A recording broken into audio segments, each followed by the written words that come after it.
우리는 하나님이 행하신 성탄의 신비를 믿는 사람들입니다.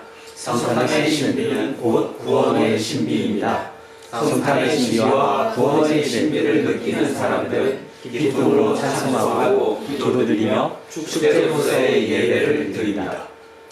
전능왕 오셔서 주 이름 찬송케 하옵소서. 영광과 권능의 성부여 오셔서 우리를 다스려 주옵소서. 강생한 성자여 오셔서 기도를 들으소서. 택하신 백성들 복 내려 주시고 거룩한 마음을 주옵소서. 위로의 주 성령 오셔서 큰 증거 주옵소서. 전능한 주시여 각 사람 마음에서 떠나지 마시고 계십소서.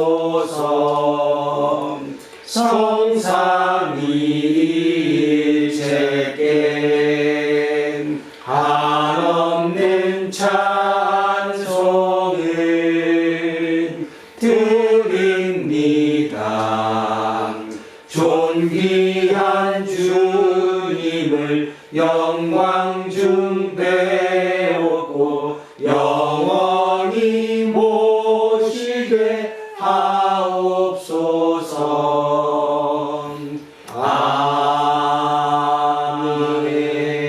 아멘. 예수께서 아버지라고 부르신 하나님, 시간이 창조된 이후로 가장 거룩한 날인 성탄절에 우리 모두 기쁨으로 하나님께 예배드리니 하나님께 홀로 영광을 받아주십시오. 하나님께서는 사람을 하나님의 형상으로 지으시고 하나님의 뜻에 순종하여 살라고 명령하셨으나 사람은 불순종했습니다. 하나님은 때가 되어 독생자 예수 그리스도를 보내셔서 우리로 불순종에서 벗어나게 하셨습니다. 그렇습니다. 하나님 예수 그리스도 안에서 육신을 입고 세상에 오신 하나님의 은혜와 진리가 모든 사랑과 역사 안에 충만해졌습니다. 우리는 여기서 주님의 영광과 임마누엘의 영원한 사랑을 보았습니다. 그 성육신의 신비를 알기에 우리는 하나님을 소리로 찬양합니다. 마리아의 몸을 통해서 이 세상에 오신 예수 그리스도의 이름으로 기도합니다. 아멘. 자비로우신 하나님, 예수 그리스도 안에서 예수 그리스도를 통해서 하나님께서는 생명의 빛으로 우리에게 오셨습니다. 사람들은 빛을 영접하지 않았으며 복음을 복음으로 받아들이지 못했습니다. 자기 자신을 빛으로 착각했기 때문입니다. 사랑과 긍휼함이 충만하신 하나님께 자비를 구합시다. 주여 자비를 베풀어 주소서. 그리스도여 자비를 베풀어 주소서. 주여 자비를 베풀어 주소서. 하나님께서 여러분을 용서하셨으니 여러분도 이웃의 잘못을 용서하십시오. 아멘. 다 자리에 앉아 주십시오. 찬송가 115장 찬송하겠습니다. 115장입니다. 기쁘다 구주 오셨네 만 백성 맞으라 온 교회여 다 일어나 다 찬양하여라 다 찬양하여라 다 찬양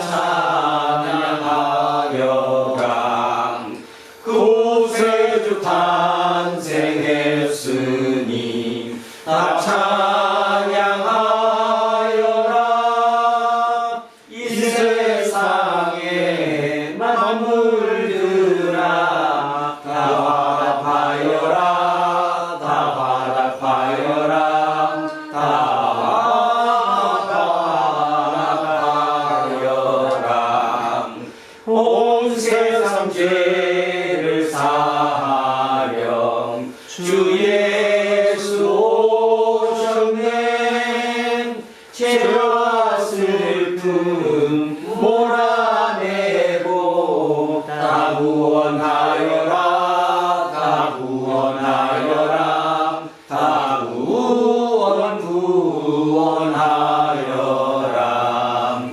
은혜와 진리 되신 주 다 주관하시니 만국 백성 구주 앞에 다 경배하여라 다 경배하여라 다 경배하여라.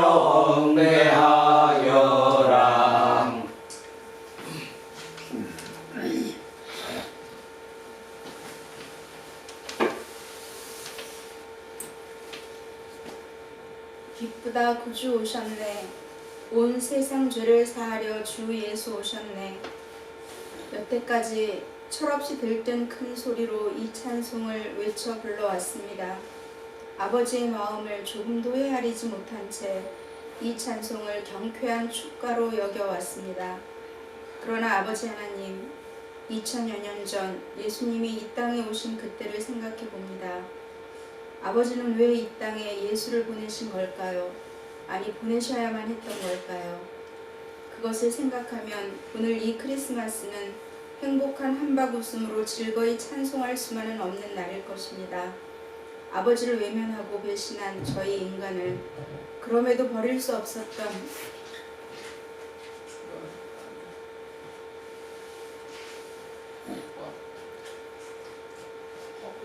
아버지의 아픈 선택이었을 테니까요.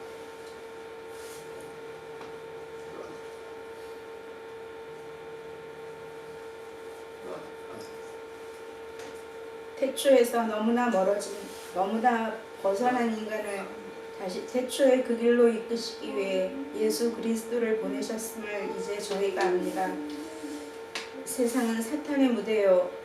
아버지에 대한 신앙을 가장한 자들은 율법이라는 허울을 자랑하며 득의양양하고, 아버지께서 사랑하는 자들은 핍박의 고통 중에 자교에 빠져 있고, 그러니 아버지께서 예수를 이 땅에 보내신 것은, 예수가 육신으로 이 땅에 오신 것은 아마도 당위적인 것일 수밖에 없었을 것입니다. 아버지의 형상으로 지음받은 저희 인간이 외양뿐 아니라 아버지가 주신 영혼까지 지키고 있었던들 이 땅에 예수는 없었을 것입니다.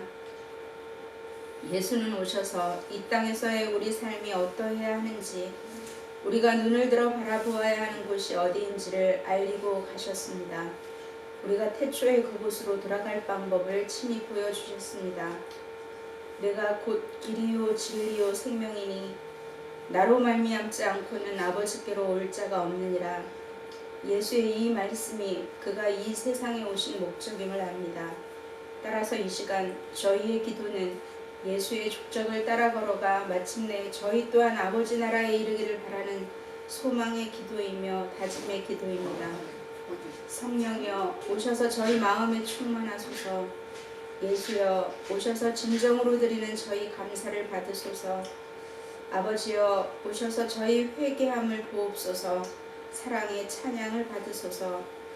2024년 성탄절에 이 나라 이 민족 인류를 위한 염려는 오롯이 아버지께 맡겨두고 다만 낮은 곳에서 드리는 저희의 작은 기도가 장차 아버지를 기쁘시게 할 조금의 걸음이 되기를 간구하며 함께 하시는 예수의 이름에 의지해 아버지께 기도드립니다. 아멘. 인사하겠습니다. 조금 손해보고 삽시다. 조금 손해보고 삽시다. 하나님 사랑합니다. 하나님 사랑합니다. 이문수님을 사랑합니다. 이문수님을 사랑합니다. 김재우님을 사랑합니다. 김재우님을 사랑합니다. 이영옥님을 사랑합니다. 이영옥님을 사랑합니다. 이엽뜸님을 사랑합니다. 이엽뜸님을 사랑합니다. 이양승님을 사랑합니다. 이양승님을 사랑합니다. 이연승님을 사랑합니다. 이연승님을 사랑합니다. 이동영님을 사랑합니다. 이동영님을 사랑합니다. 이정근님을 사랑합니다. 이정근님을 사랑합니다. 김지원님을 사랑합니다. 김지원님을 사랑합니다. 김재세님을 사랑합니다. 김재세님을 사랑합니다. 목사님을 사랑합니다. 목사님을 사랑합니다. 우리 이한빈님을 사랑합니다. 함께하지 못한 우리의 모든 성도님들을 사랑하며 기도하겠습니다. 말씀의 능력이신 하나님, 우리에게 생명의 말씀을 허락하신 하나님의 은혜가 크고 놀랍습니다. 세계 교회력에 따라서 주어진 오늘의 말씀을 읽는 이와 말씀을 풀어서 설명하는 이와 듣는 우리 모두 말씀 안에서 하나 되도록 진리의 영을 허락해 주십시오. 예수 그리스도의 이름으로 기도합니다. 아멘. 첫째 말씀 이사야서로 갑니다. 구약성서 1043쪽입니다. 구약성서 1043쪽 이사야 62장 6절에서 12절까지의 말씀입니다.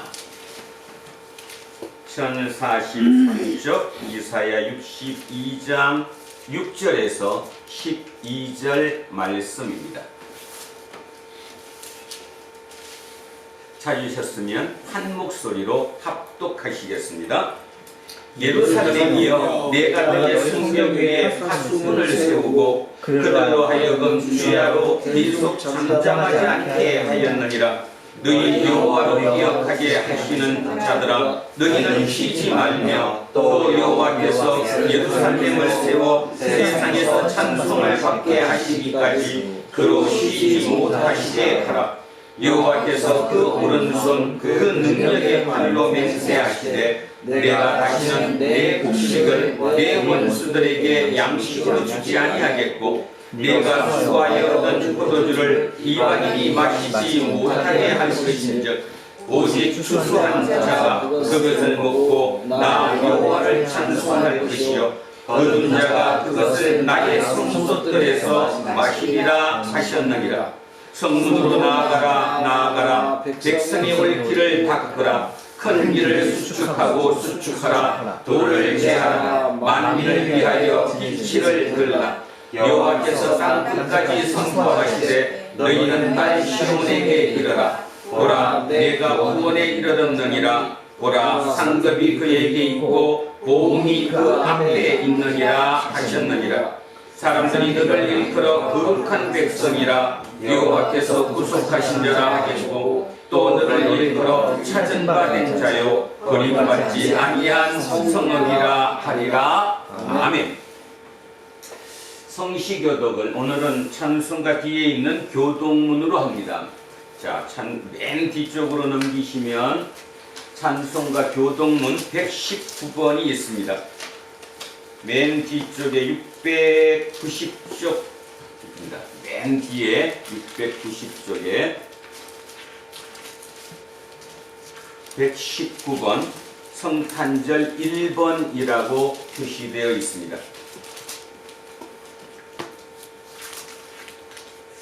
119번 성탄절 1번이라고 표시되어 있는 곳입니다.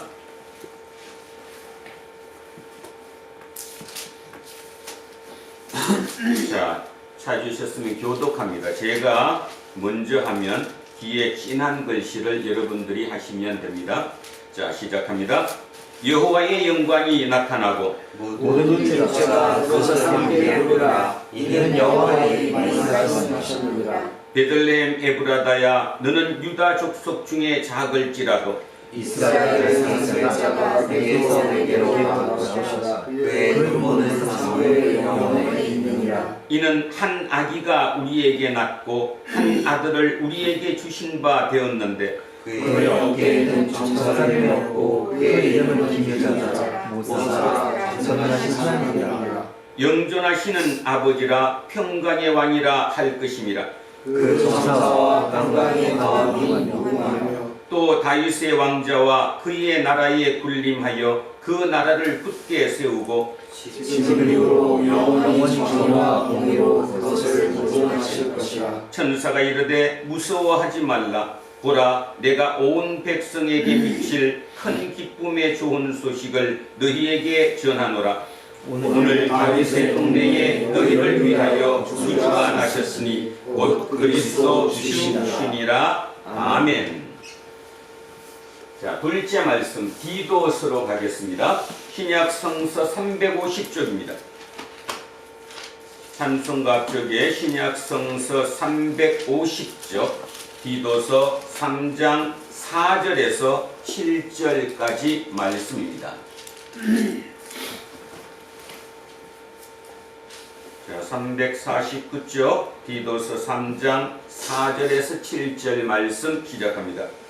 우리 구주 하나님의 자비와 사람 사랑하심이 나타날 때에 우리를 구원하시되 우리가 행한 바 의로운 행위로 말미암지 아니하고 오직 그의 긍휼하심을 따라 중생의 시선과 성령의 새롭게 하심으로 하셨나니 우리 구주 예수 그리스도로 말미암아 우리에게 그 성령을 풍성히 부어주사 우리로 그의 은혜를 힘입어 의롭다 하심을 얻어 영생의 소망을 따라 상속자가 되게 하려 하심이라. 아멘. 셋째 말씀 누가복음으로 내려갑니다. 89쪽입니다. 89쪽에 누가복음 2장 8절에서 20절까지 말씀입니다.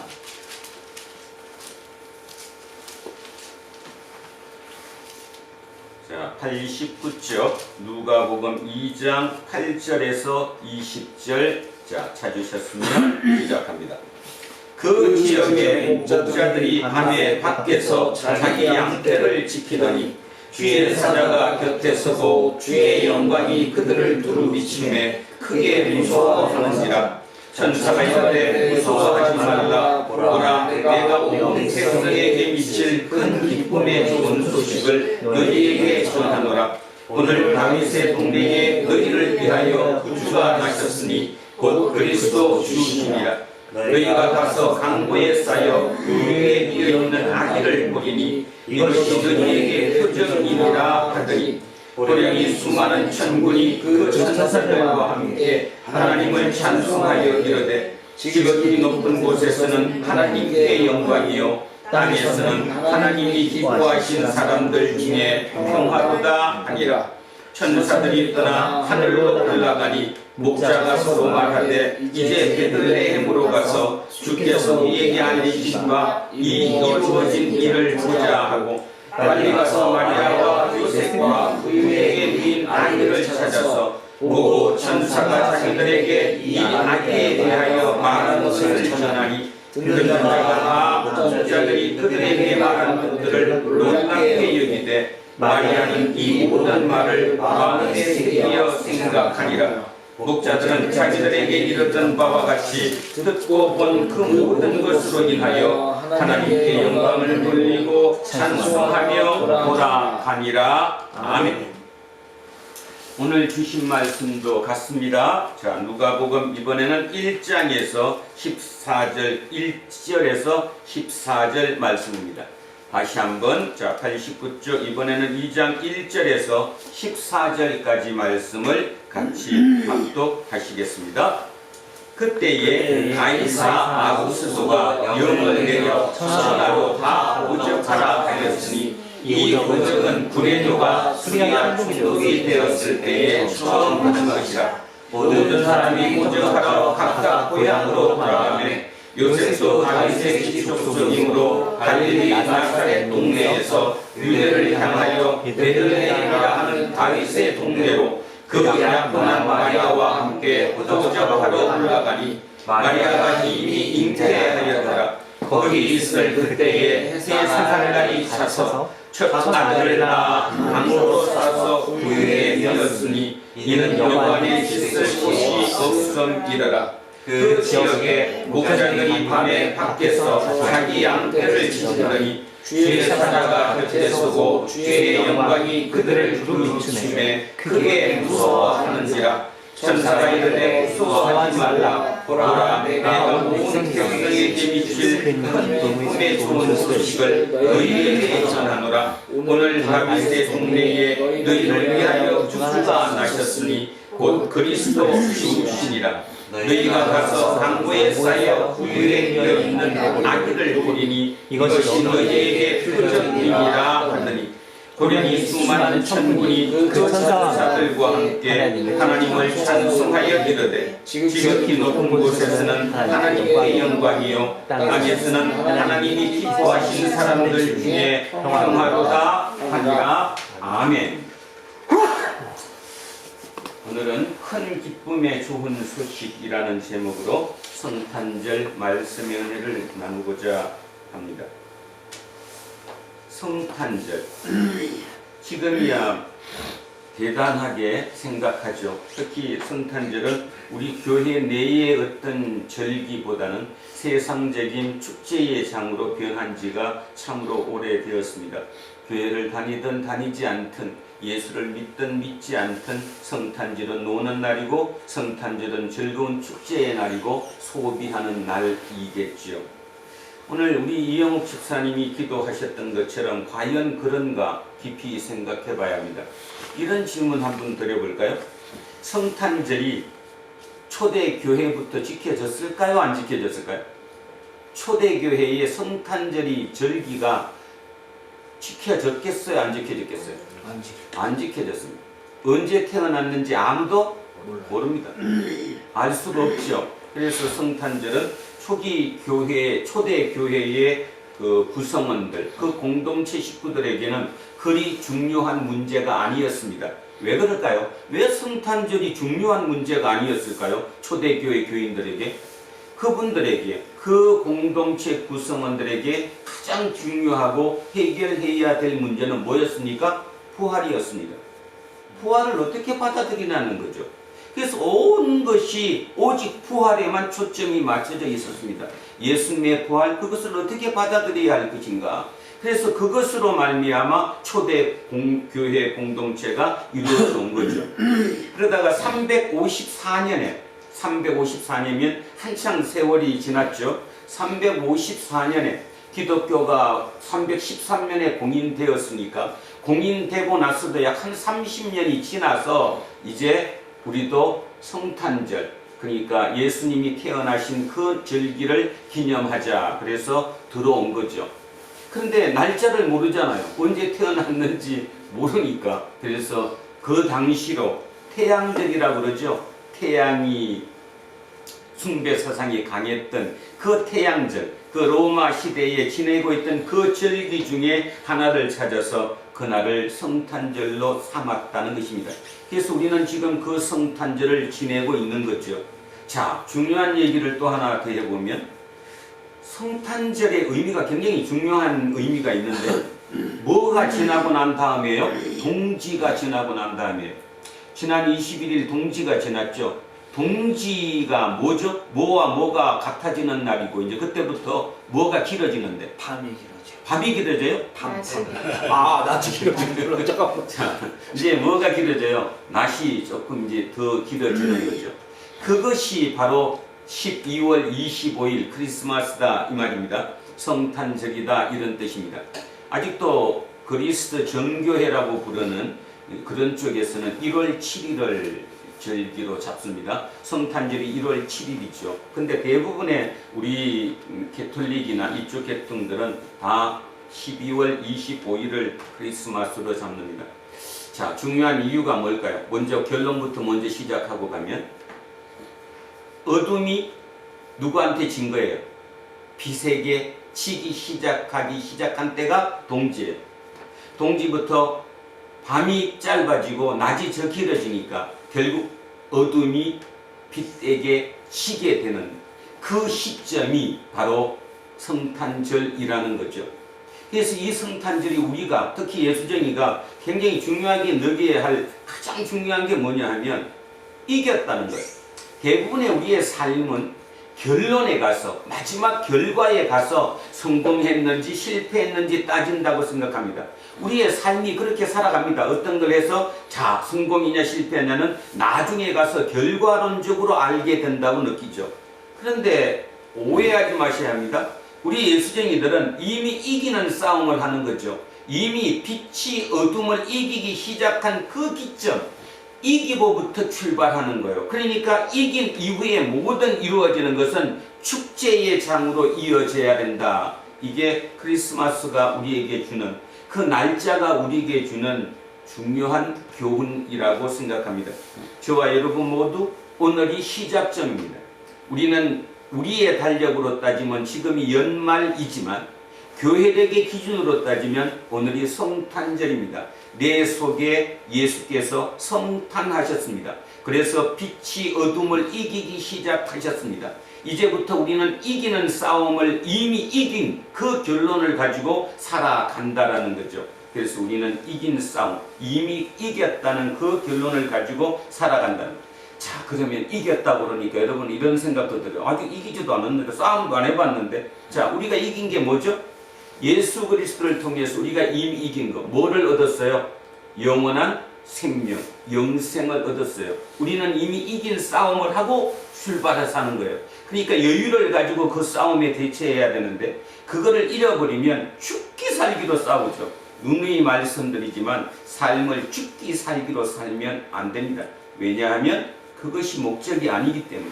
오늘 이영호 집사님 기도에 계속 얘기했듯이 우리는 태초로 돌아갈 사람들이니까, 그죠? 다시 영적인 차원으로 물질계에서 영계로 올라가야 할 사람들이기 때문이죠. 이미 이겨놓은 그 싸움에, 그 싸움 기간 동안에 우리는 축제의 나날로 이어져야 될 것이라고 생각합니다. 자, 오늘 본문을 이렇게 출발하고 있습니다.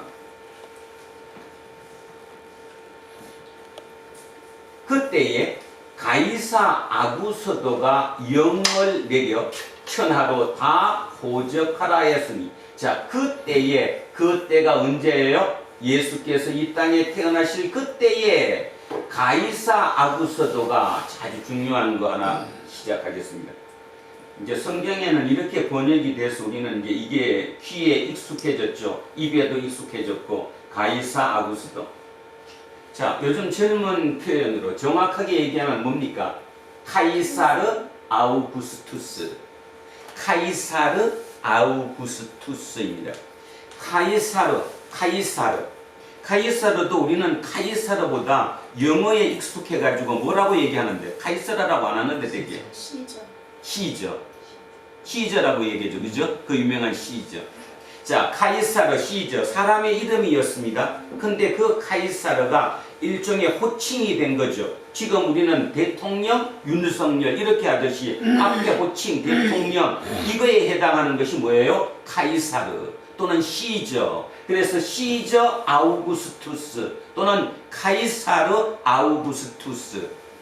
제가 쇼크받은 거 하나 얘기해 줄까요? 어떤 분한테 이렇게 얘기하다가 바로라는 얘기를 하니까, 바로가 뭐예요? 사람 이름이에요? 호칭이에요? 이봐, 큰일 났네. 파라오가 호칭이에요? 아니면 사람 이름이에요? 호칭이에요. 카이사르가 호칭이에요. 이집트 시대에서는, 이집트에서는 왕을 뭐라고 불렀어요? 파라오라고 불렀어요. 그래서 성경에서는 바로 이렇게 얘기하는 거예요. 호칭입니다. 호칭. 사람 이름이 아닙니다. 자, 여기도 똑같습니다. 카이사르, 호칭입니다. 카이사르 아우구스투스. 이 사람의 원 이름은 뭐냐? 원 이름은 가이우스 옥타비우스입니다. 뭐 참고로 알아두세요. 원래 이 사람의 원 이름은 옥타비우스예요. 옥타비우스가 이름이 뭘로 바뀌었어요? 아우구스투스로 바뀌었어요. 이게 왜 중요한 얘기냐? 지금 이 그때라는 이 말 때문에 이게 중요합니다.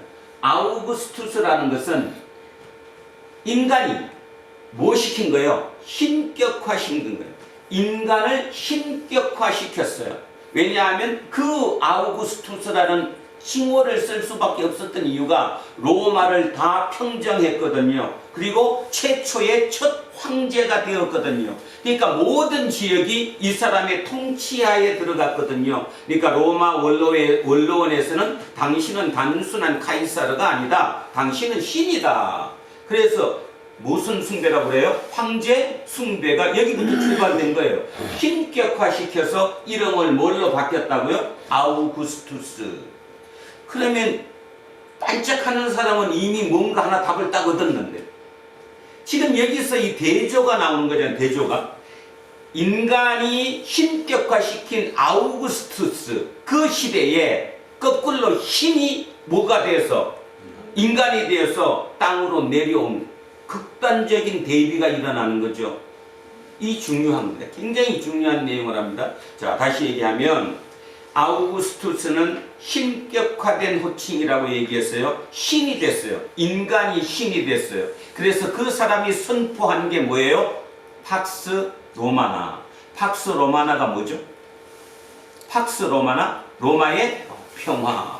뭔 뜻이에요? 이제 싸움 한다 안 한다? 안 해도 된다. 왜? 내가 다 정복했으니까. 내가 다 정복해서 이 넓은 땅을 이제 잘 살게 만들면 되기 때문에 그 막강한 통제력으로 그곳을 잘 살게 만들면 된다는 거예요. 그래서 그걸 팍스 로마나라고 얘기하고 역사적으로 그 시기를 약 200년을 봅니다. 그 200년 동안 전쟁이 없었다는 거죠. 뭐 그렇다고 전쟁이 전혀 없었던 건 아니고요. 그러니까 대충 봐갖고 사람들이 전쟁 없이 평화롭게 살았던 시절. 그래서 그걸 팍스 로마나라고 얘기하고 그 팍스 로마나를 시작한 사람이 누구라고요? 옥타비우스. 그 옥타비우스를 그래서 이름을 뭘로 바뀌었다고요? 아우구스투스로 바뀌었다. 인간을 인격화시켰다. 황제 숭배 사상이 생겼다. 그 생각하면 됩니다. 자, 그래서 그때의 가이사 아우구스도, 다른 말로 카이사르 아우구스투스가 영을 내려 천하로 다 호적하라 하였으니, 자, 이미 답이 나왔잖아요. 왜 다 호적하라 했어요?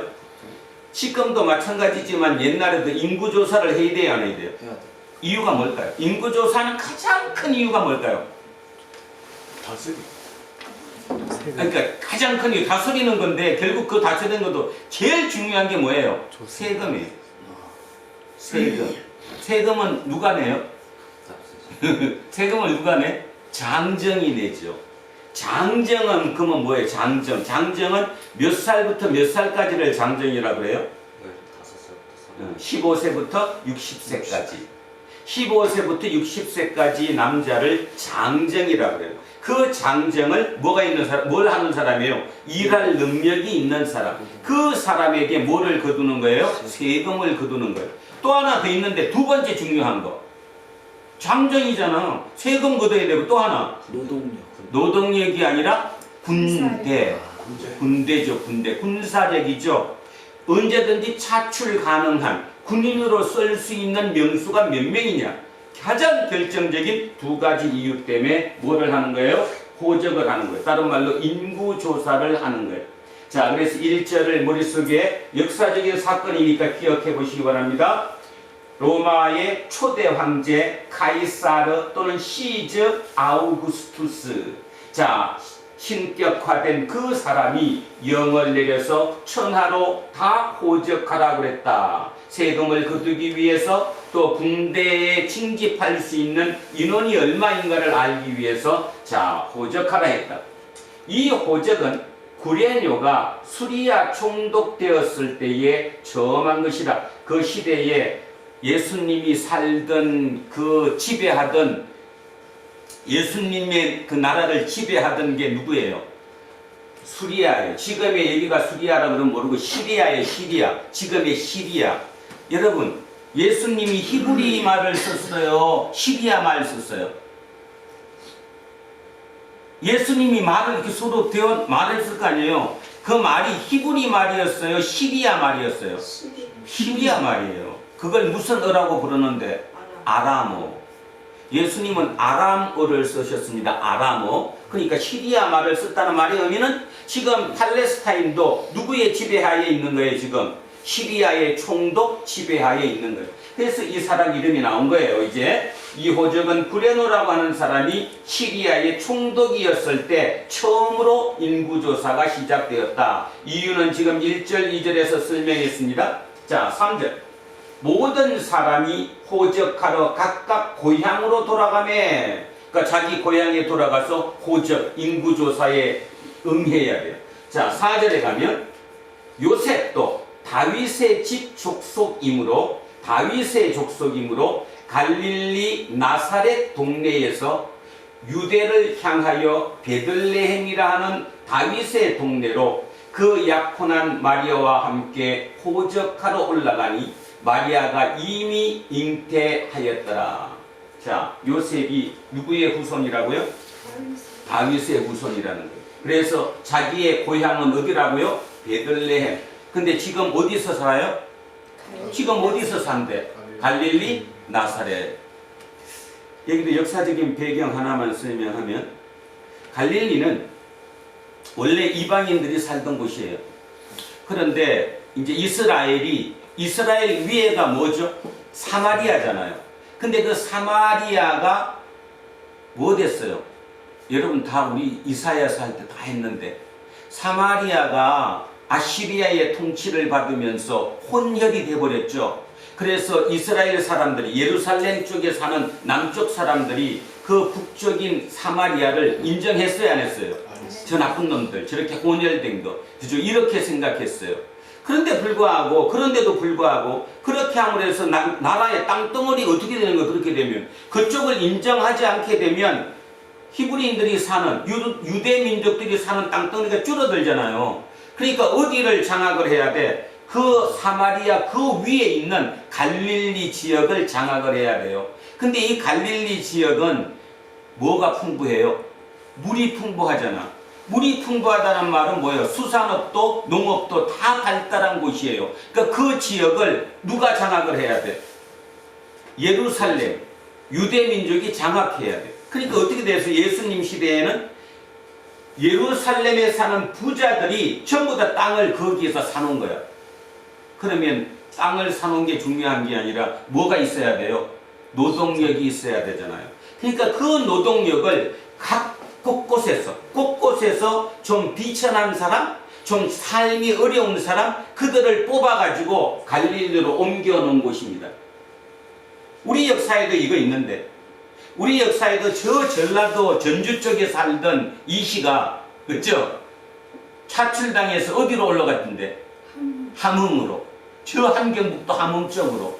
그래서 여진족하고 같이 살았잖아요, 그죠? 그 땅을 우리가 확보하기 위해서. 거기서 영웅이 나타났는데 그게 누구야? 이성계. 똑같은 식이에요. 똑같은 식으로 그 시대에 그 유대에 있는 그 조금 힘든 사람들을 다 갈릴리로 옮겨 놓은 거예요. 그럼 이 말을 제가 왜 드립니까? 요셉이 대단한 신분의 사람이 아니라 삶이 쉽다는 거예요? 어려운 사람이라는 거예요? 어려운 사람. 그래서 갈릴리로 옮겨온 사람이라는 거예요. 자기 원래 고향, 부모님의 고향은, 조상들의 고향은 베들레헴인데 여기서 삶이 어려워서 일로 옮겨온 사람이라는 거예요. 이 말 자체는 굉장히 삶이 어려운 사람들이었다는 얘기고, 또 하나, 그 중에서도 어디예요? 나사렛. 갈릴리는 63개 마을로 이루어져 있거든요. 갈릴리라고 우리가 부르는 그곳이 63개 마을이 있는데, 그 63개 마을 중에도 가장 후진 곳, 그게 어디예요? 나사렛이에요. 자, 제가 지금 뭐를 강조하는지 머릿속에 잘 넣으셔야 됩니다. 다시 얘기하면, 예수님이 이 땅에 부모의 몸을 입고 오게 된 요셉과 마리아는 삶이 빈궁한 사람들이었다, 이런 뜻입니다. 굉장히 화려한 사람들이 아니라 빈궁한 사람들. 그러니까 절로 입에서 하나님, 하나님, 주님, 주님, 입에서 절로 나올 수밖에 없는 삶을 살았던 그 사람들, 그 사람들에게로 왔다라는 얘기를 하는 거예요, 지금. 자, 4절 다시 읽겠습니다. 요셉도 다윗의 집 족속이므로 갈릴리 나사렛 동네에서 유대를 향하여 베들레헴이라 하는 다윗의 동네로 그 약혼한 마리아와 함께 호적하러 올라가니. 자, 베들레헴은 예루살렘보다 더 밑에 있어요. 그러니까 갈릴리에서 베들레헴까지는 굉장히 먼 길이거든요. 그 먼 길을 그저 올라갔어요. 마리아가 이미 잉태하였더라. 근데 거기가 어디예요? 거기가 어디예요? 거기가 베들레헴. 거기 베들레헴에 지금 호적하러 갔으니까 거기 가서 어디 거처를 잡아야 될 거 아니에요. 근데 거기에 있을 그때에 해산할 날이 차서 아기를 놓을 때가 찼다는 겁니다. 7절 갑니다.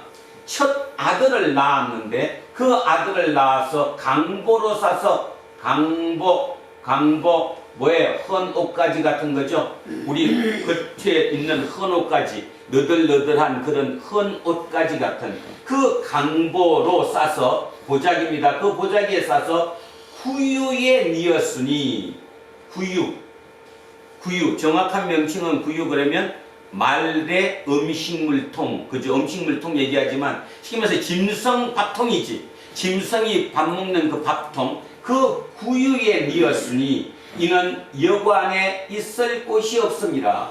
여기서도 오해의 소지를 없애기 위해서 조금 더 보충합니다. 여기 이렇게 여관이라고 이렇게 번역이 되니까 여러분은 머릿속에 어떤 생각 드느냐면 지금 생각해요. 지금도 시골이나 어느 동네 가면 여관들이 있으니까 아 당연히 내가 여행을 가거나 그 지역을 가면 여관에서 자야지 이 생각하죠. 그러니까 여러분 머릿속에 그림이 아 여관, 근데 이미 여관이 다 찼구나 이 생각하죠.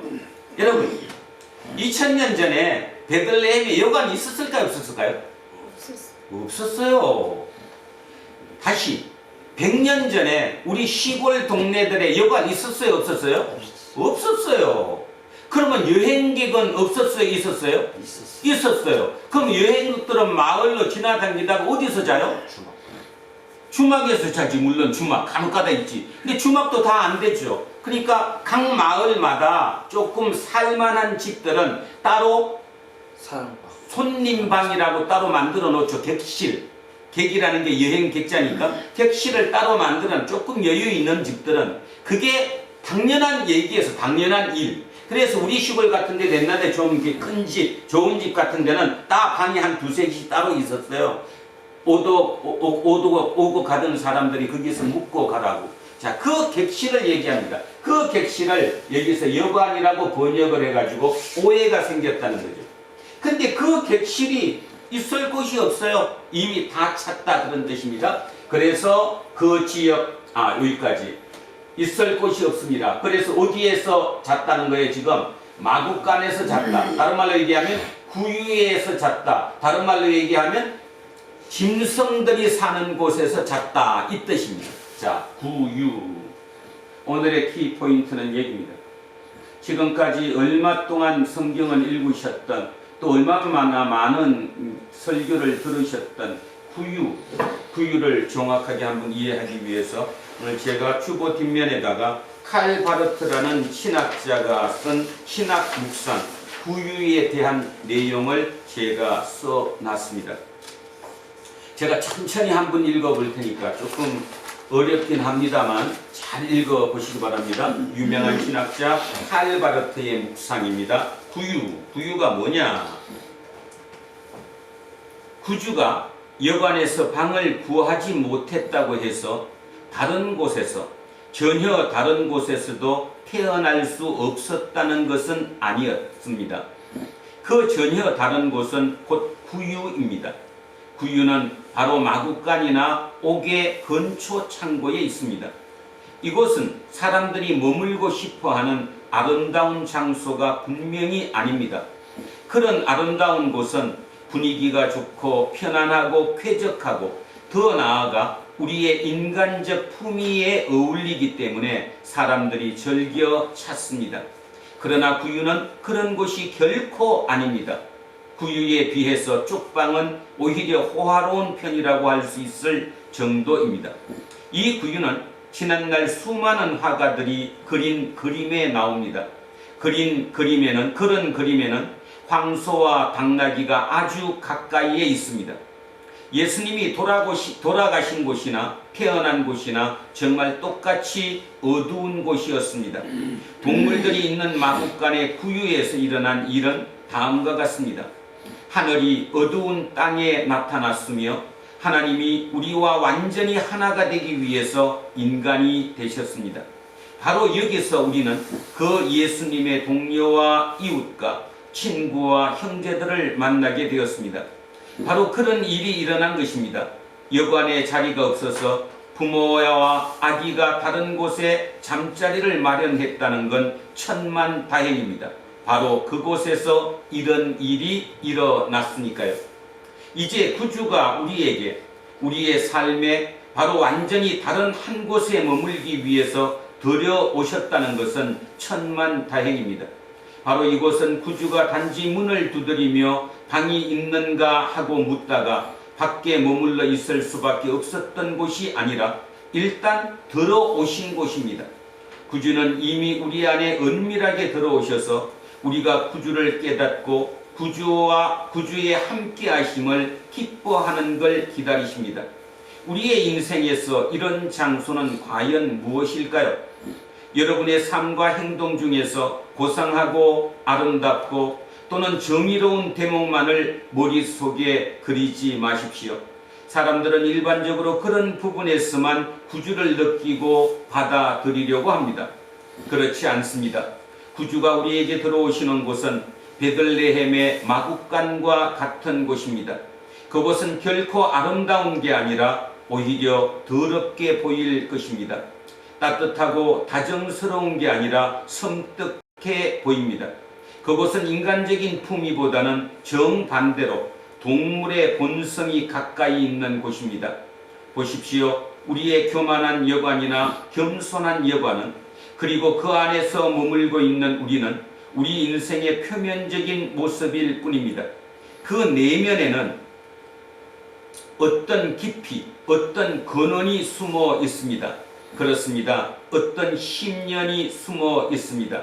우리 사람들은 그 어떤 예외도 없이 우리 모두는 바로 그런 부분에서는 거지처럼 가난할 뿐입니다. 흡사 돌아온 탕자와 같으며 탄식하는 피조물과 같습니다. 죽을 수밖에 없는 자들이며 근본에 대해서는 아무것도 아는 게 없는 자들입니다. 바로 이런 이유 때문에 예수 그리스도는 우리에게 들어오셨습니다.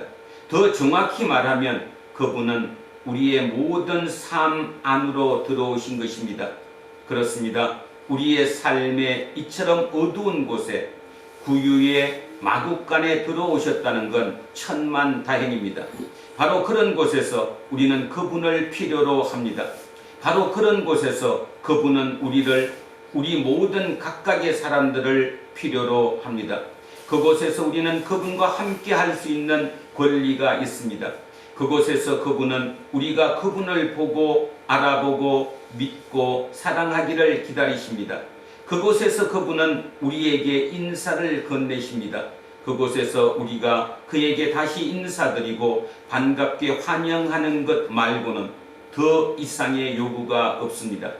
우리의 어두운 곳에 황소와 나귀가 아주 가깝게 있다는 사실을 그렇게 부끄러워하지 맙시다. 바로 그런 곳에 구주는 우리 모두에게 아주 단단히 연결되어 있습니다. 바로 이런 어두운 곳에 그분은 우리와 함께 우리 옆에 계시며, 또한 우리는 그분과 함께 그분 옆에 있습니다. 못 알아들으셨죠? 어려워서. 한마디로 얘기하면 이 소리입니다. 칼바르트가 얘기하는 얘기가 뭔가 하면 예수가 어디로 들어오느냐는 거죠. 구유로 왔다라는 거예요.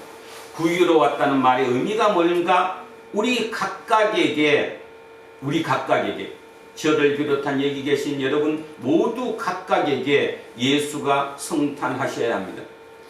성탄절이 2000년 전 그 베들레헴 구유에서 태어나셨다는 옛날에 어떤 역사적 사실 하나만이 중요한 게 아니라 그분이 지금 우리 속에서 다시 성탄하셔야 된다는 거예요.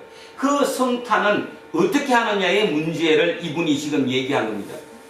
대부분은 이렇게 생각합니다. 성탄은 거룩하고 품위 있고 인격적이고 뭔가 좀 거룩한 그곳에 주님이 오실 것이라고 생각한다는 거예요. No! 칼바르트 얘기는 그 얘기가 아닙니다.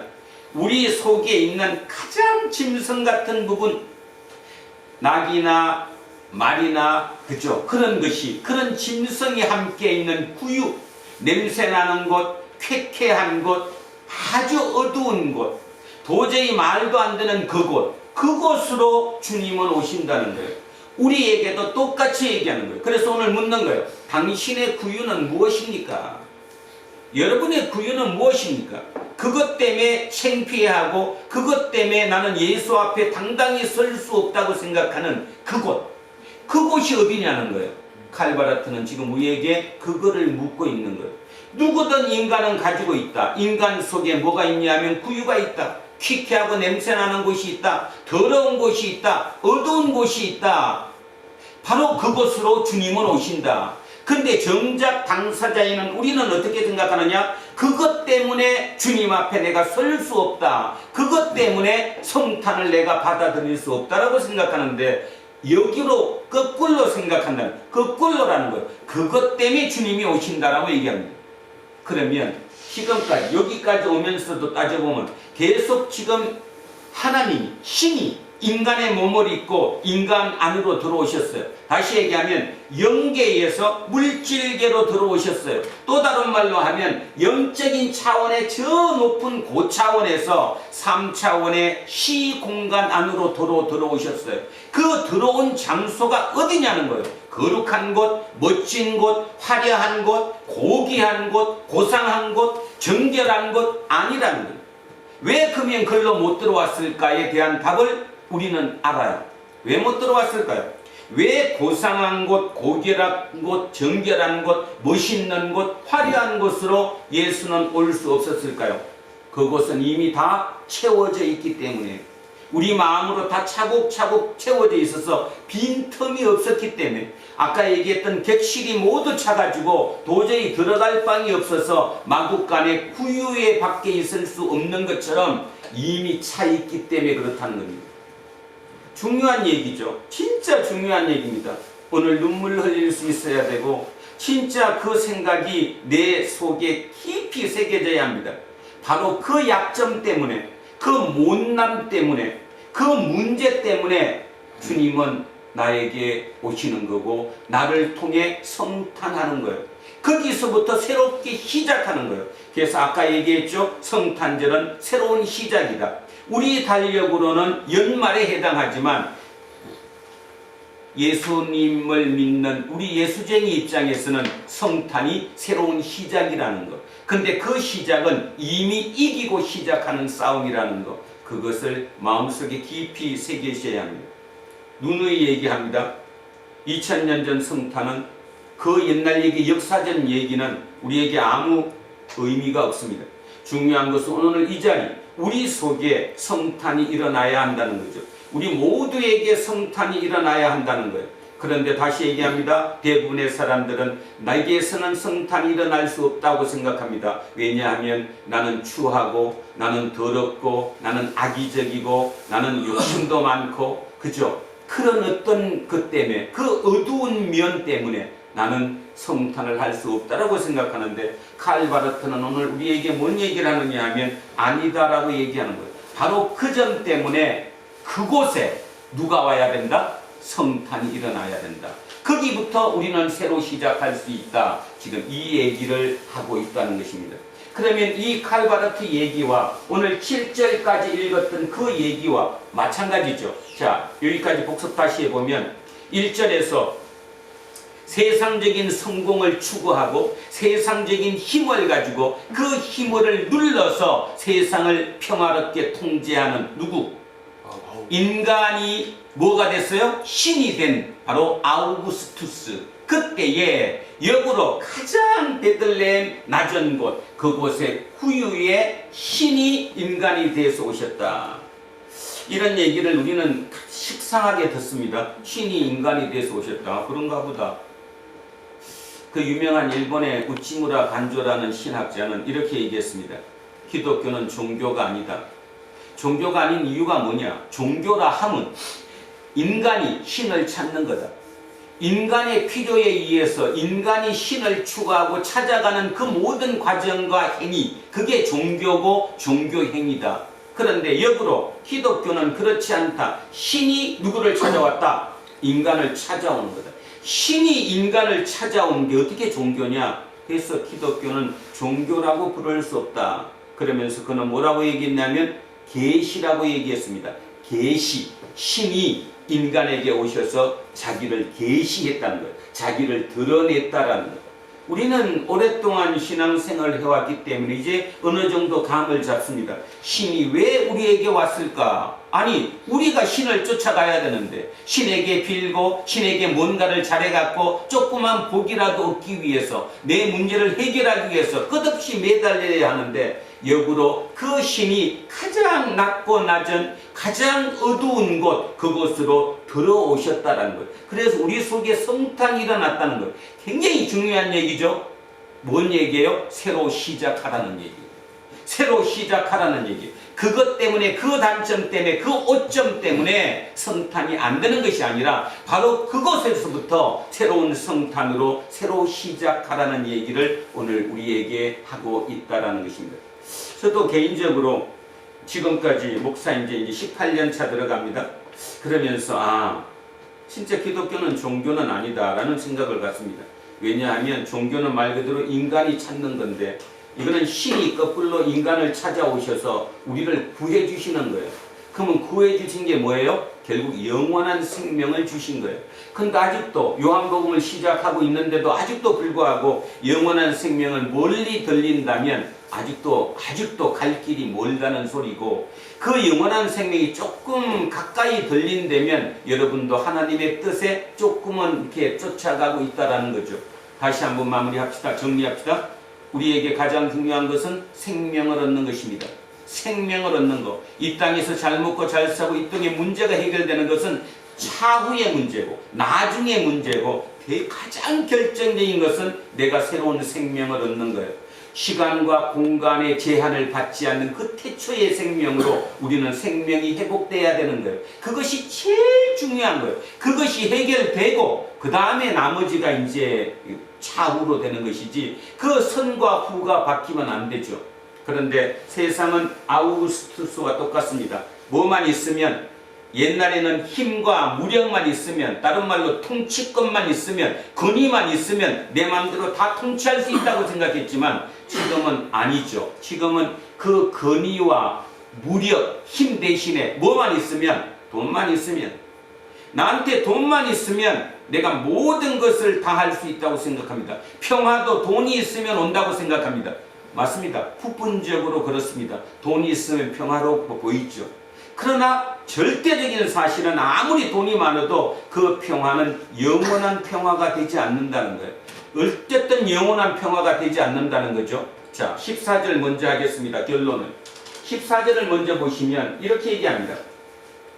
지극히 높은 곳, 바로 영계죠. 그 높은 곳이라고 표현할 수밖에 없는, 여러분 이런 표현을 쓸 수밖에 없는 이유가 뭐냐 하면, 신비로운 곳, 인간이 도저히 볼 수는 없던 것을 언어로 표현하는데 문제가 한계가 있는 거예요. 그죠? 언어로 어떻게 표현을 해요? 그러니까 이런 표현을 쓴 것뿐인데, 여러분은 이런 표현 자체를 그냥 고지고도 글자 그대로 아는 거예요. 아닙니다. 지금 신비롭고 지극히 높은 곳이라고 표시한 이곳이 어느 곳인지 우리는 표현할 방법이 없어요. 인간의 글로, 인간의 말로 저렇게밖에 표현할 수 없으니까. 중요한 것은 이곳이 하나님이 계신 곳이라는 거예요. 요한복음으로 따지면 이곳이 태초라는 것이에요. 또 다른 걸로 따지면 이곳이 바로 어디예요? 영계라는 거예요. 영적 차원의 어떤 높은 존재의 차원. 그곳에서는 하나님께 영광이요, 땅에서는 하나님이 기뻐하시는 사람들 중에 평화로다. 평화. 1절에 시작할 때는 팍스 뭐였어요? 로마나. 로마의 평화였어요. 14절 마지막에서는 뭐예요? 팍스 크리스티. 그리스도의 평화. 팍스 크리스티. 자, 그러면 진짜 평화가 뭐냐? 이런 얘기하면 당연히 여러분은 팍스 로마나가 평화지. 일단 돈이 있고 뭔가 해결되면 다 평화로운데. 근데 성경은 그 얘기를 하는 게 아니에요. 평화는 어디서부터 온다? 하나님이 인간의 몸을 입고 이 땅에 오신 그 구유, 거기서부터 평화는 시작된다. 그 평화는 일시적인 것이 아니다. 그 평화는 영원한 것이다 라고 얘기를 하는 거예요. 왜 그렇죠? 자, 왜 그렇습니까? 자, 팍스 로마나의 평화는 어떻게 왔어요? 권위로 왔어요? 힘으로 왔어요? 군대력으로 왔어요? 경제력으로 왔어요? 어떤 큰 힘에 의해서, 강압적인 통치에 의해서 왔어요. 그런데 팍스 크리스티는 어떻게 왔어요? 아기 예수가 구유의 누에 있는 그 모습으로 왔어요. 신이 아기 예수의 모습으로 왔어요. 그 아기 예수의 그 모습에는 권위도 없어요. 힘도 없어요. 경제력도 없어요. 무력도 없어요. 심지어는 돈도 없어요.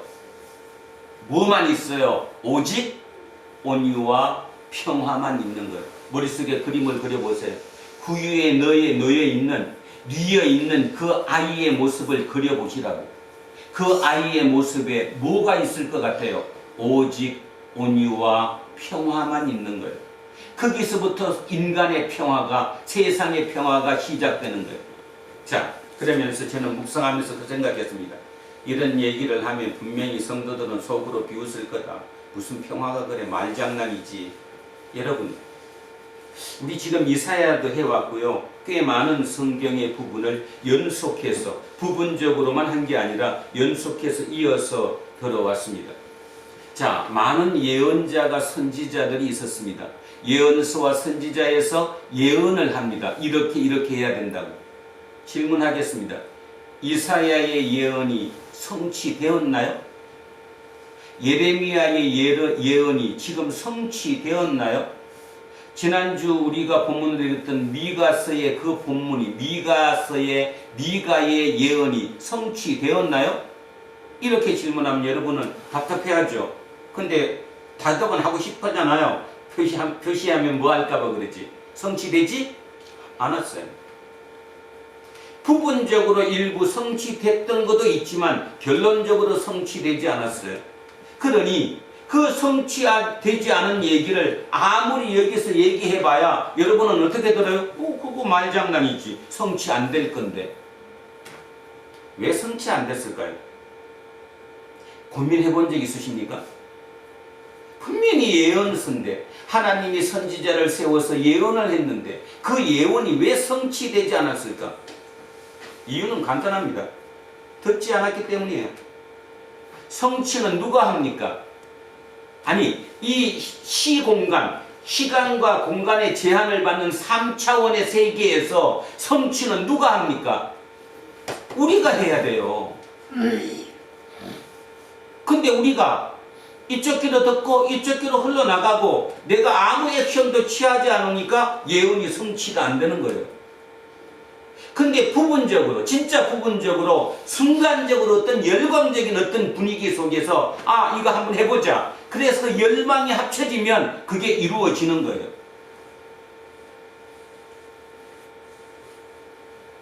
오늘도 그 얘기를 하는 거죠. 팍스 로마나 맞다. 세상에는 팍스 로마나가 중요하다.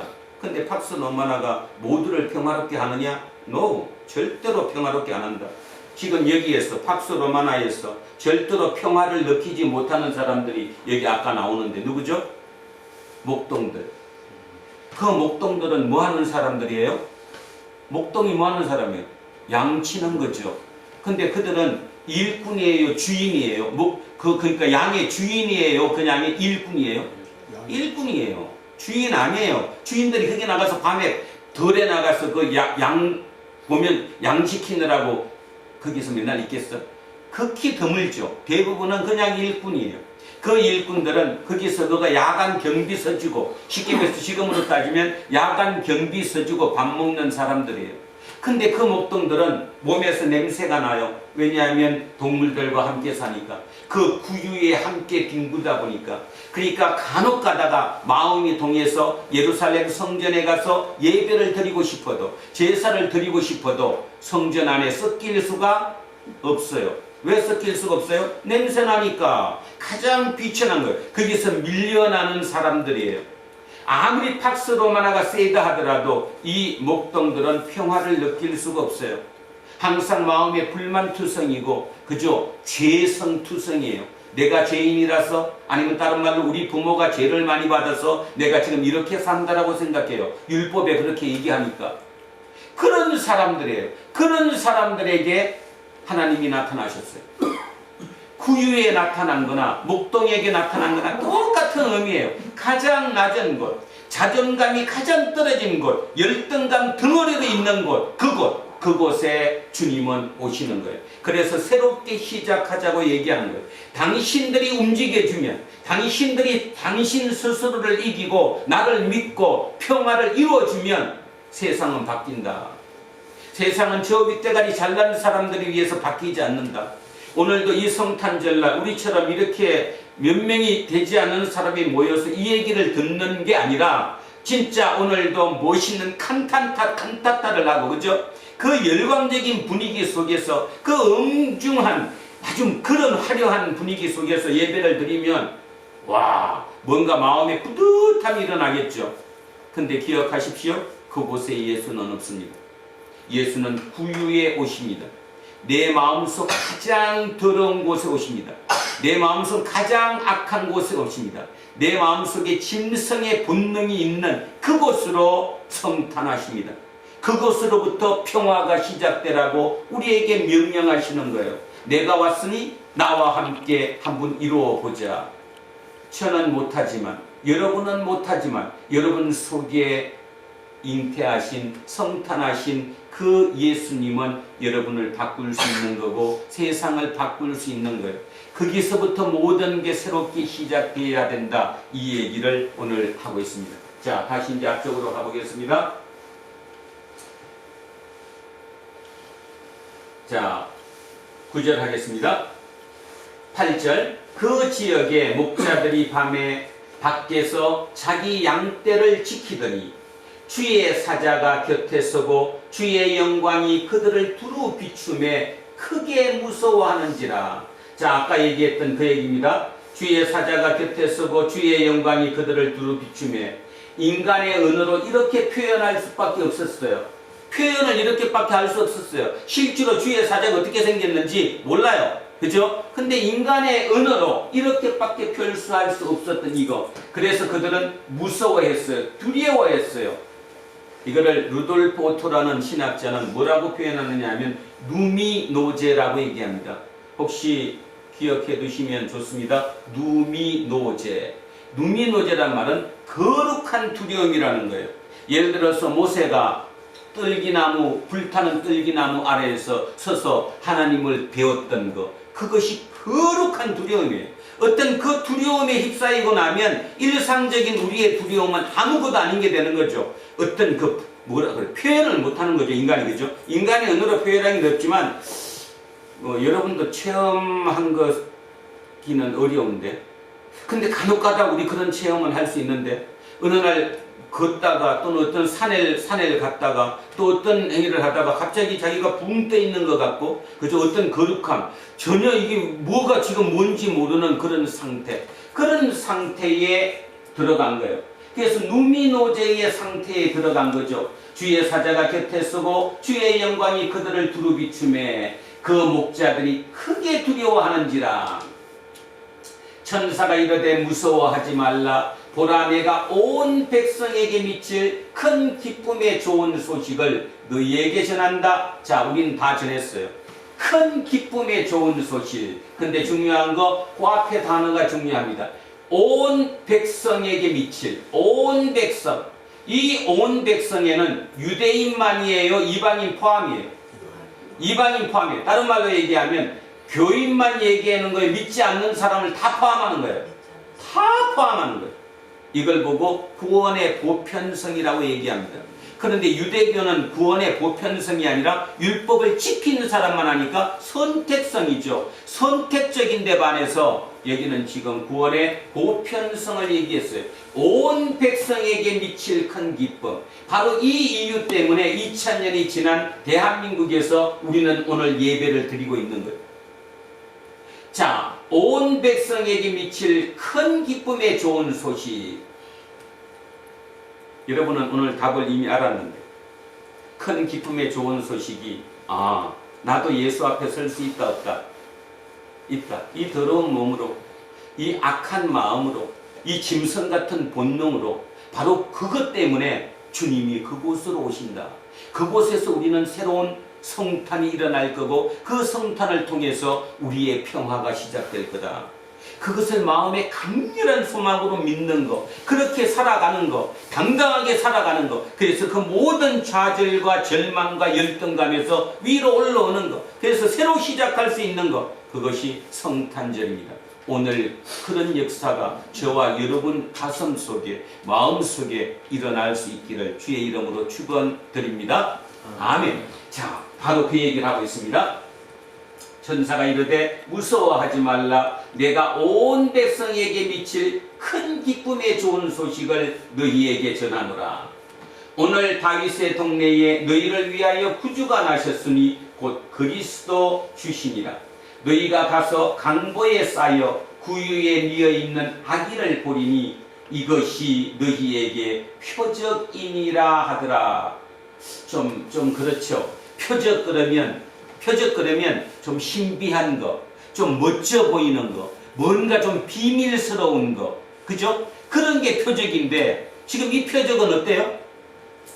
이제 이 표적을 머릿속에 그려야지. 이 표적은 어때요? 더러운 짐승 먹이통에 물론 걸레로 슬쩍 닦긴 했겠지만 그 닦아놓은 상태에서 겉옷, 낡은 겉옷, 강보, 그 강보를 펴놓고 거기에 아기를 받았어요. 그 모습에 그 아기가 지금 눈도 뜨지 못하고 편안한 모습으로 있겠죠. 거기에 그 표적이 뭐냐 이게. 지금 누가복음의 저자는 우리에게 그 얘기를 묻는 거예요. 그게 표적이다. 그런데 우리는 그걸 표적으로 믿느냐 안 믿느냐. 우리는 표적이 뭐가 표적이에요? 아우구스투스가 표적이지.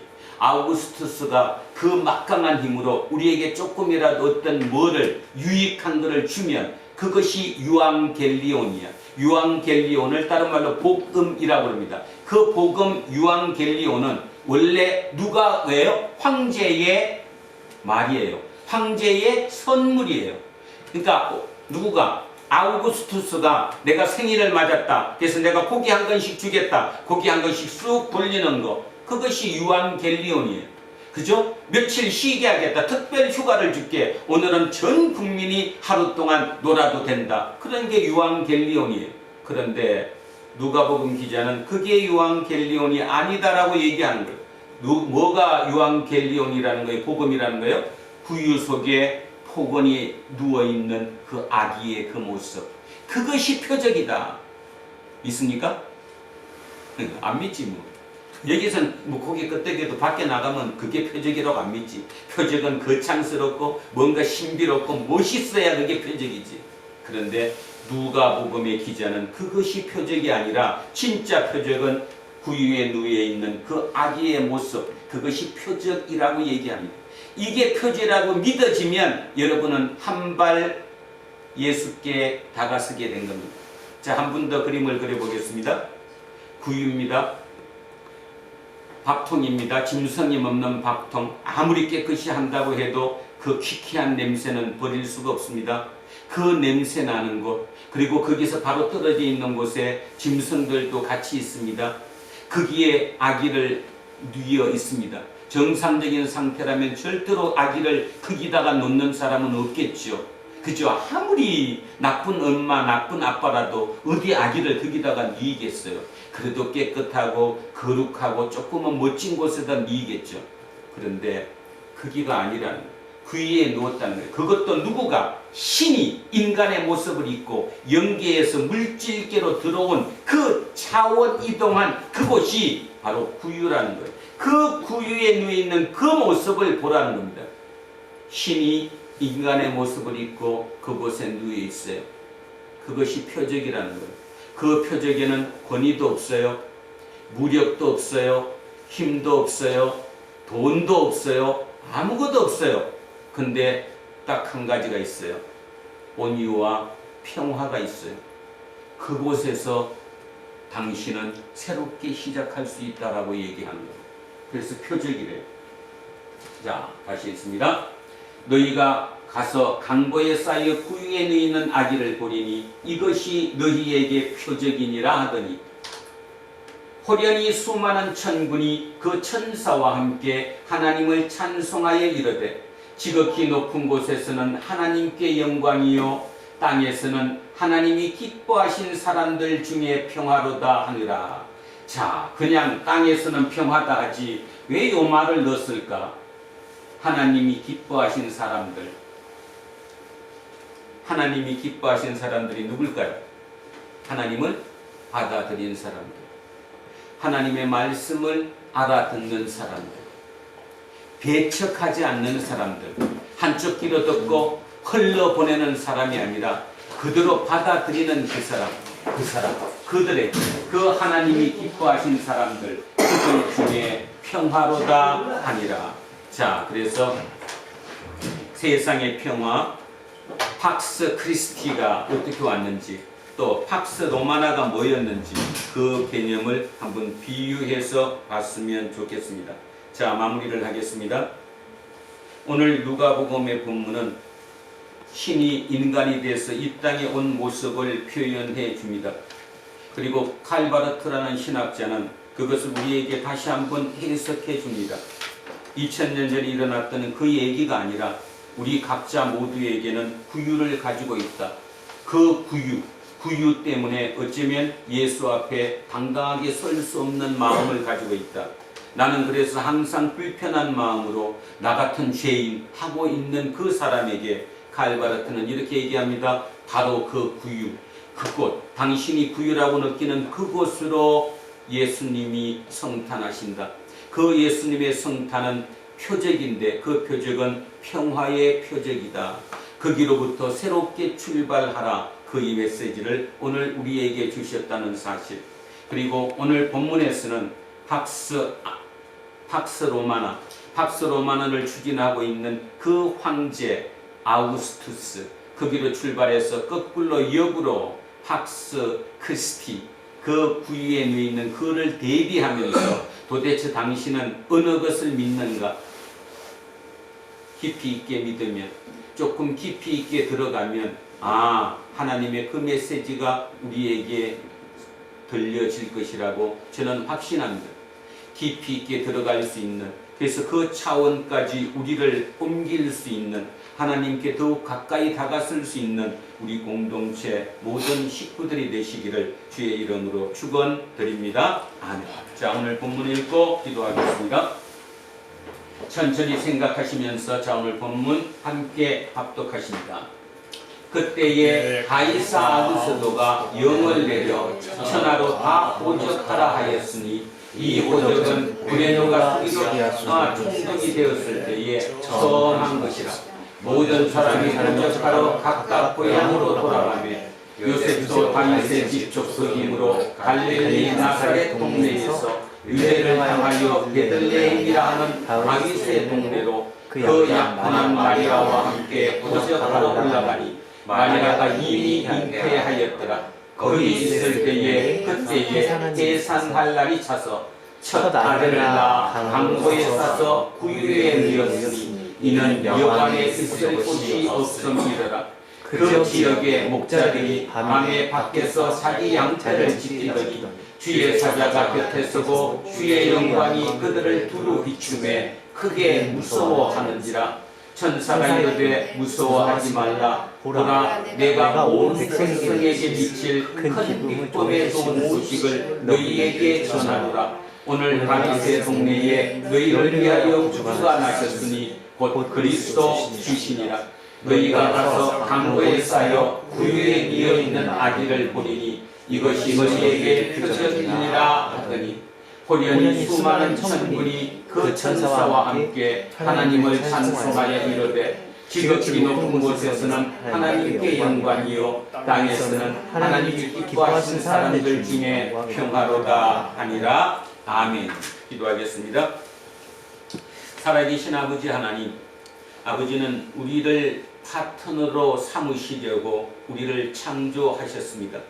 그 창조하신 파트너가 각기 제 길로 가버리고 그 파트너십이 이루어지지 않을 때 그 외로움에 지친 그 하나님께서 자신의 독생자 예수 그리스도를 이 땅에 영적인 차원에서 물질적인 차원 이곳으로 옮겨 오셨습니다.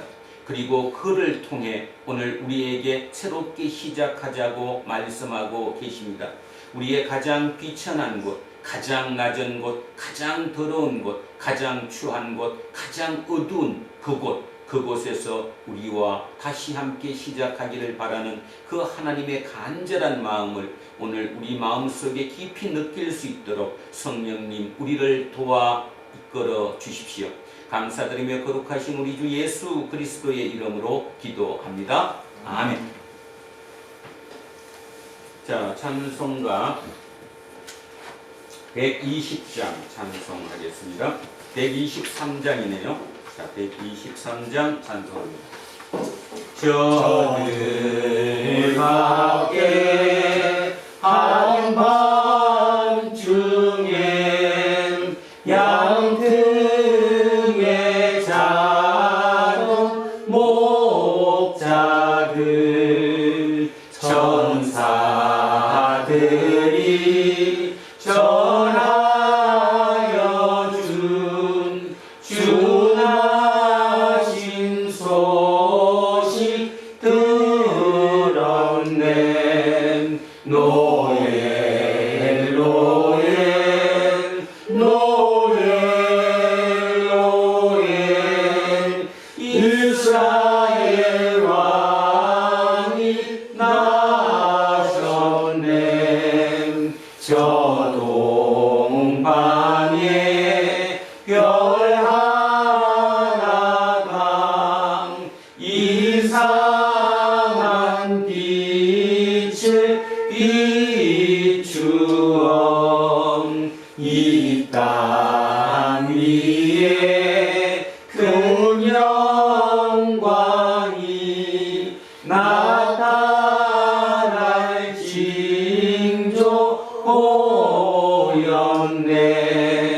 노엘 노엘 노엘 노엘 이스라엘 왕이 나셨네.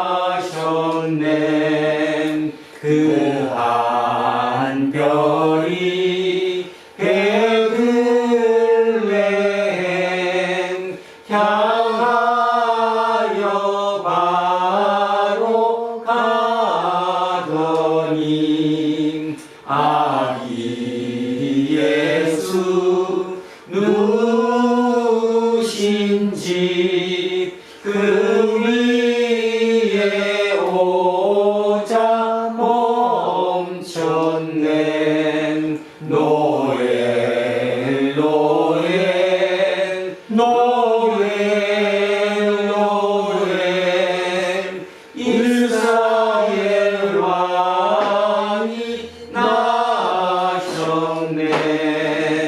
저 동방에 박사들이 새아기 보고 절하고 그 보배하 다 열어서 세 가지 예물 드렸네. 노엘 노엘 노엘 노엘 이스라엘 왕이 나셨네. 아멘. 자, 자리에서 일어서십시오. 사도신경 신앙 고백 드리겠습니다. 나는 전능하신 아버지 하나님 천지의 창조를 믿습니다. 나는 나는 유일하신 아들 우리 주 예수 그리스도를 믿습니다. 그는 성령으로 잉태되어 동정녀 마리에 기승하시고 본디오 빌라도의 고난을 받아 십자가에 못 박혀 죽으시고 장사된 4일 만에 죽은 자 가운데서 다시 살아나셨으며 하늘에 오르시어 전능하신 아버지 하나님 우편히 앉아 계시다가 거기로부터 살아있는 자와 죽은 자를 심판하러 오십니다. 나는 성령을 믿으며 거룩한 공교회와 성도의 교제와 죄를 용서하는 것과 몸의 부활과 영생을 믿습니다. 아멘. 내게 있는 모든 것을 아리 힘없이 누리네 사랑하고 의지하며 주만 따라 살리라 주께 드리네 주께 드리네 사랑하는 구주 앞에 모두 드리네. 사랑하는 주님께 모두 드립니다. 오늘 주님의 말씀처럼 우리의 가장 어두운 곳, 그 구유에 성탄하시겠다는 그 마음, 그 성탄을 통해 새로운 시작을 꿈꾸는 우리 모두의 마음, 그 마음을 이 예물에 담아 주님께 올려드립니다. 주님 이후에 우리의 모든 삶이 새롭게 시작하는 첫날이 되는 오늘 되게 하옵소서. 감사드리며 거룩하신 예수 그리스도의 이름으로 기도합니다. 아멘. 우리는 세상이 읽고 있는 성경이다. 우리는 세상이 원하는 지난번이다. 우리는 세상에 관심 받는 설교다. 하늘에 계신 우리 아버지의 이름을 거룩하게 하시며 아버지의 나라가 오게 하시며 아버지의 뜻이 하늘에서 같이 땅에서도 이루어지게 하소서. 오늘 우리에게 일용할 양식을 주시고 우리가 우리에게 잘못한 사람을 용서해 주신 것 같이 우리에게 용서해 주시고 우리를 시험에 빠지지 않게 하시고 악에서 도와주소서. 나라와 권능과 영광이 영원히 아버지의 것입니다. 아멘.